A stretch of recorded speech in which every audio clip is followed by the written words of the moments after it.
baseless and inconclusive, correct? At 10 is where my concern starts to arise, and I want you to clarify to the panel that I am alive to the fact that the law dictates that I am entitled to a fair hearing under Article 47 and 50 of the Constitution, which guarantees due process before any adverse action can be taken against me. Are you talking there generally, or is there a live case that you want us to be aware of and we should respect? Article 47 and 50. It's a general case, because when you look at the sworn affidavits, they go ahead and say that I may not be able to discharge my duties because I will be torn in between. Is there no a live case? No, it's a general. Actually, from there on, it's general. Okay. At 11, you say that no final determination has been made against me. This final determination is on what? I think the legal person who was helping me in drafting that was preempting what those people were insinuating, that in any case, if whatever they were insinuating is true, there are procedures that needed to be followed. And in this case, but I'm you not... know, the way it is here, it's like there is a live case that a final determination has not been made on. This is your own affidavit. I actually addressed it to him, and then he told me it's about that is the procedure in which I needed to respond. At paragraph 12, you say that an investigation in itself is not equivalent to a finding of guilt. Which is this investigation going on?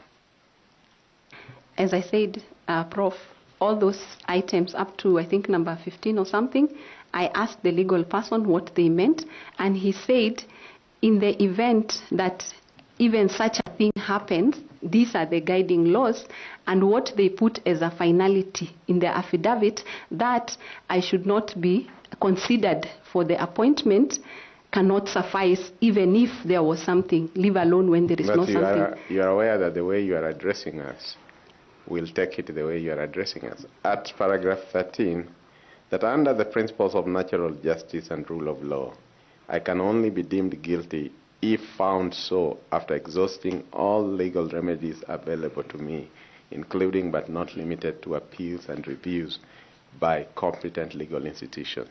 Just plain reading, it's like there's something on and you are putting your case to us that we should not judge you until you finish it. Just plain reading.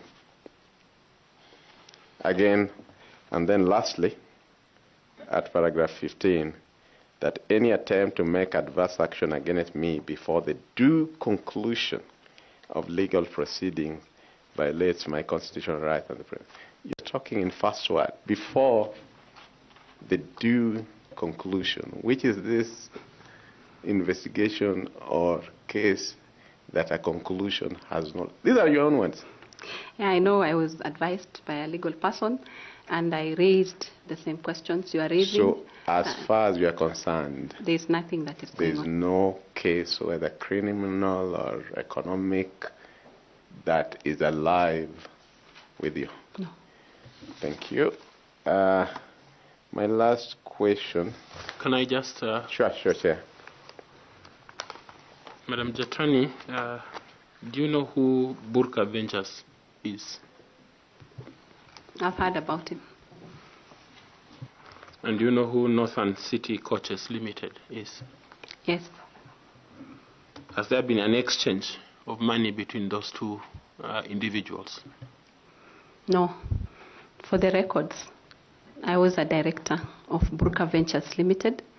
Burka Ventures Limited is a transport and logistics company that plies the Moyale-Nairobi route. It's a company that had its own offices and it was working on its own. But at no point did it receive any money from the stated company. Did Burka Ventures receive any money from the county government of Marsabit? I don't know. Okay, please proceed. My last question to you, Madam Jattani. What are the key guiding principles of leadership and integrity